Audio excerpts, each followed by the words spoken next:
So what's good, TMG fam? It's your boy L, and I'm back with another reaction. How y'all feel? Welcome back to the channel. Salute, man. And we back with another one of my favorites, man, to check out. And those are like the Too Evil for Prison series, bro. With Most Amazing Top 10. You get, like, I know y'all hear me a lot of times say, you know, how, like, leery I am about trusting people. How I'm, like, real finicky about that. And it can be somebody as close as your neighbor. These are the reasons, fam. And some of these stories, you almost want to dissect the mind of the person that's actually doing this stuff to see, like, where did they go? What happened? What do they think about? How do they process information? Like, what do they eat? What's their day-to-day routine? So I can stay as far away from that as possible, as humanly possible. But yeah, this is the top 10 real people, emphasis on real people that are too evil for prison, bro. Prison. Some of us, the mere mention of prison, we're like, I've seen the videos, I've seen the series and the documentaries about certain prisons and how it is in there, how you gotta, every day is like your life is on the line, you trying to survive. Like the mere mention of prison, you're like, nah, it ain't worth it.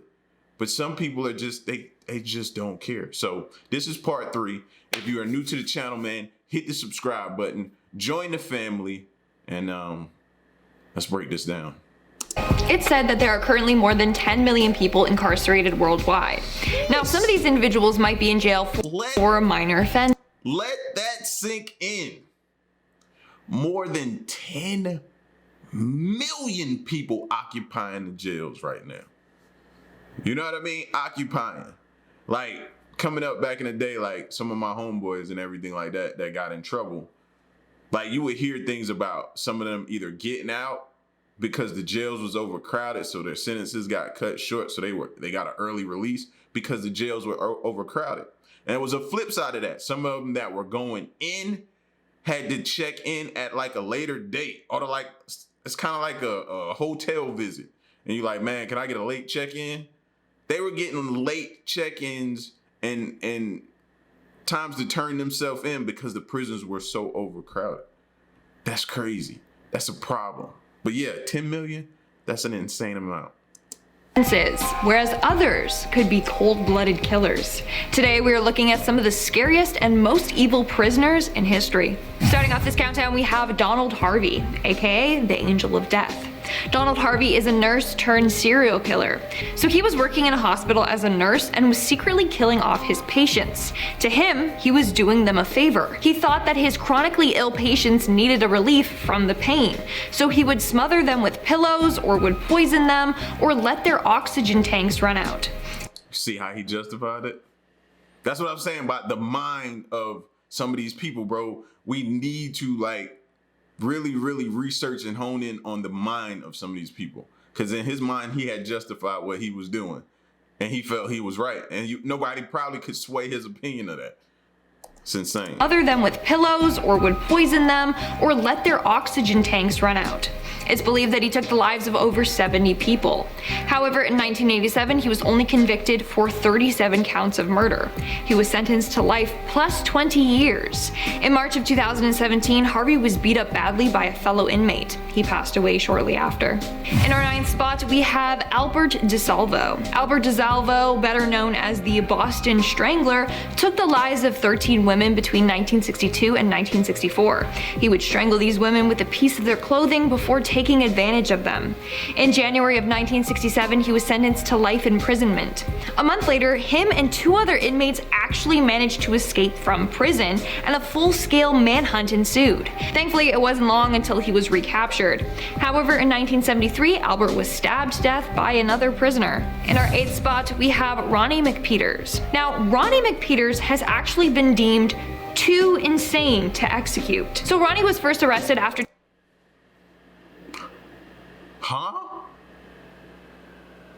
What? How is that even, what? Hold on. It's actually been deemed too insane to execute. So okay, yeah. I heard it right. You heard it right as well. Did some of y'all mouth just drop like my... Huh? What? What do you mean? Ronnie was first arrested after taking the life of a 27-year-old woman. The woman, Linda Marie Baltazar, was running errands when Ronnie came up to her window while panhandling. She shooed him away and he left, but he ended up coming back and shooting her. He was first placed in jail for his crime and then placed in the rubber room. But that didn't stop him because he was known to set fires in the jail and harass other inmates. Y'all remember the whole aspect of the rubber room? Like, we did a whole breakdown on that one time, and they were saying, you know, removing like colors from inside of a room and you just being in a flat, like white room, it messes with you mentally. Now, if somebody, I don't want to be the person that experienced that or experiment and see if that's true, I'll take their word for it. But you can imagine, man, you know how it is when you ain't been outside for a long stretch of time. You start to feel a certain way. Imagine being in a room with no color. I would imagine the mental that it starts, like you stop remembering what colorful things look like or outside look like. You have no room for imagination because in a box like that, imagination is all you have. So I need some type of, and that for a long period of time, I think would mentally like crush you. Room. But that didn't stop him because he was known to set fires in the jail and harass other inmates. So they moved him to San Quentin prison where he was awaiting death row. And that's when he started acting even crazier. Apparently he would attack other prisoners and guards, and was known to smear his feces all over his cell and even himself. This behavior got him off of death row. They literally— Whoever started that whole craze, man, you're a sick individual. Like, I heard Mike Tyson talk about that. He was like at his lowest points of going back and forth to jail and everything like that he was going on. He's like, when the guards would come back there, he would do that. He said it himself out his own mouth. I think he was talking to, might have been, if y'all want to look it up, I'm trying to remember who he was talking to. Was it Wallow and Gilly? It might have been Wallow and Gilly. Their podcast, $1 Million Worth of Game. And they were sitting down with Tyson, or it might have been on Tyson's podcast, but I think he was sitting down with them. And he was talking about how he did that. So whoever started that whole craze, bro, like, that's just sick to even think about that. And then the flip side of that is to think about what the guards have to endure. Most of us, you know, you go to your 9 to 5, you ain't got to worry about somebody doing that to you. You go in, you do your job, you clock out, you go home. That's an added layer. That's added, like no. literally thought that he was far too troubled to be executed. In our 7th spot, we have Mark Chopper Reed. Mark Reed is an Australian criminal who lived a life of crime. He was known to rip off drug dealers, as well as he would kidnap and torture members of the criminal underworld. That's a tough job to have, bro. To do that, you gotta be a different person if that's the career path you want to take. That's a life where you always looking over your shoulder. As well as he would kidnap and torture members of the criminal underworld. It's believed that he was responsible for the death of 19 people and the attempted murder of 11 others. In fact, the movie Chopper is based off of his life, and it's a wild movie. The things he would do were insane. For example, he had a fellow inmate cut both of his ears off so that he could leave H Division and be transferred to a different wing. He also once played Russian roulette with himself. Who does that? Wait a minute. You did what? With everything else, other games you can play out here, that's what you chose to do with yourself? Oh yeah, you different. You crazy. No, ain't no way. And again, what makes this so crazy, right? To put it in perspective, this person could have been living right next door to you, and you ain't even know. Think about that. Fam, he did what with himself? To a different wing. He also once played Russian roulette with himself. Who does that for fun? In our 6th spot today, we have Jeffrey Dahmer. Jeffrey Dahmer is one of the most famous serial killers in the world. People all around the world know of him and the sadistic and disturbing crimes that he committed. How was y'all first introduced to Jeffrey Dahmer? When did y'all first find out about him? Do you remember where you were? Do you remember your reaction to what he had done? Put it in the comment section. Does that name there? That name is I think everybody know, even the newer kids, because of the documentaries, learn about him. His name is gonna just ring out forever. People all around the world know of him and the sadistic and disturbing crimes that he committed. From 1978 to 1991, Jeffrey murdered and dismembered 17 male individuals.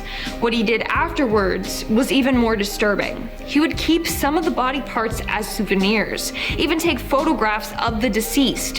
When police searched his home, they found it littered with human remains. Dahmer was finally arrested on July 22nd of 1991. However, while in prison, there were multiple attempts on his life. On November 28, 1994, an inmate, Christopher Scarver, finally succeeded at taking Dahmer's life. His reasoning behind this? Well, apparently Dahmer was known to taunt others in prison. He would do this by making his prison food look like severed limbs to taunt the other people. He would even drizzle ketchup on top of his blood. Christopher and others found this very unnerving, so he decided to take action against him and beat him to death. We are now at our 5th and halfway mark with Jason Barnum, aka better known as Eyeball Man. And that's because he literally has a tattoo on his eyeball. Like, he tattooed it completely black. Yeah, I've heard the story before, but this never gets old, fam. He actually did that to himself. He actually did that to himself. Think about it, let that set in. Do you know mentally where you gotta be to do that? Not only that, those two, look at the eye he got tattooed right here on his forehead. Nah, I don't want to get to know this dude at all. Can't come to the barbecue or nothing. If that doesn't speak volumes about who he is, then I don't know what does. He also has one side of his face tattooed to look like a skull. So not only does this dude look like a scary prisoner, but he is one.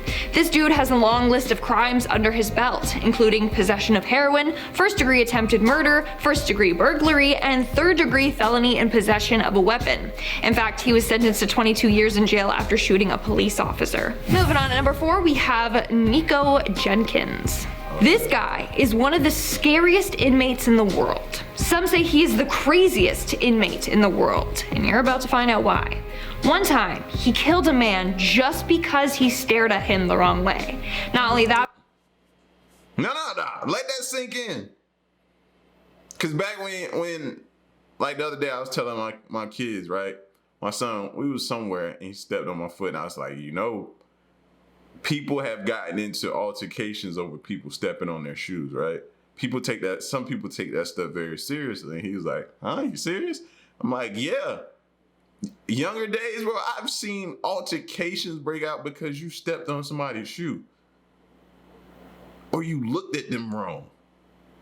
I.e., this dude right here.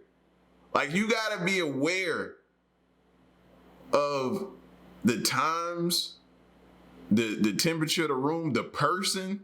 Look at his face, super tatted up. Like, he just looks like he's looking for a reason to make the news.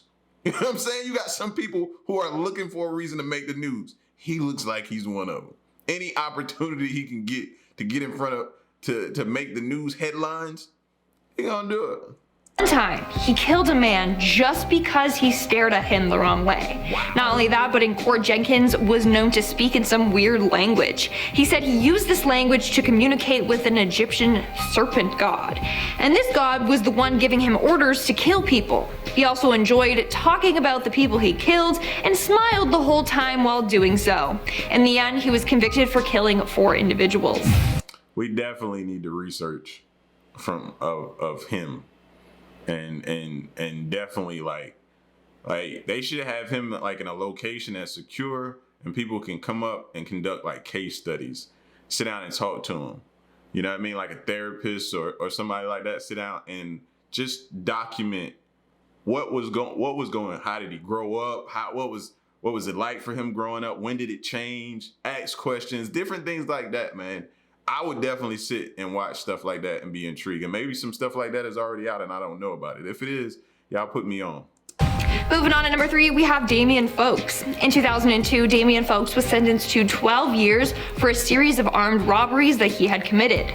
But while in jail, he committed even more crimes. In 2010, he attempted to kill another prison inmate. He made a DIY shank by melting a razor blade onto plastic cutlery, and he used it to slice a guy's throat. As a result, he was transferred to a higher security prison. But that did not stop him. A year I'm telling y'all, man, go watch 60 Days In. And when that new warden took over, first thing he did was came in and did like this big sting on the prison, right? And the amount of weapons and shanks and different things that they found, fam, was unbelievable. Go watch 60 Days In, man. I forget which season it is. I have to ask my son because he watches it a lot too. But bro, just the amount, even when they send those people off the street in there to be like investigators and see if they can get their hands on stuff and see who's bringing it in and how people are getting the weapons, even they were finding it as soon as they got in there. Like the access to this stuff is crazy. You talk to one guy, he walk off around the corner, come back, and y'all swapping and trading out ramen noodles for weapons and food for weapons and stuff like that. It's crazy, man. It's crazy. So to hear her say how he made one, it's crazy. I seen him take like the little frame from when the door opens, that little metal frame or whatever that is, take that down, take something out of it, maybe a bolt or something, file it down, attach it to something, and then they make a like, talk about it's crazy. As a result, he was transferred to a higher security prison, but that did not stop him. A year later, he killed an inmate by strangling him to death with strips of his bedding. These attacks gained him the title of being an extremely dangerous prisoner. In our second spot today, we have... Like, they can't have nothing. He even made something out of the bedding. The bedding, like... Alexander Pikuskin. Alexander is a Russian serial killer who wanted to complete the number of squares on a chessboard by killing 64 people. It's said that he has killed around at least 49 individuals and possibly as many as 60. In fact, he was inspired by another serial killer, Andrei Chikatilo, who I have talked about before. In his mind, he wanted to compete with him and kill even more individuals than Andrei did. Now, what I find the weirdest is when Alexander was young, he was said to be such a kind and sociable child. That was until one day when he got struck in the head by a swing. From then on, his whole demeanor completely changed and he got really aggressive. So they think that this accident turned him into a serial killer. And in our number 1 spot today, we need to investigate these people. Look at what you just learned right there. A brain injury or a possible brain injury that happened to him or head injury that happened to him caused his whole life to change. Think about that. What are these athletes saying and screaming out that they're dealing with? A lot of these concussions that they're having.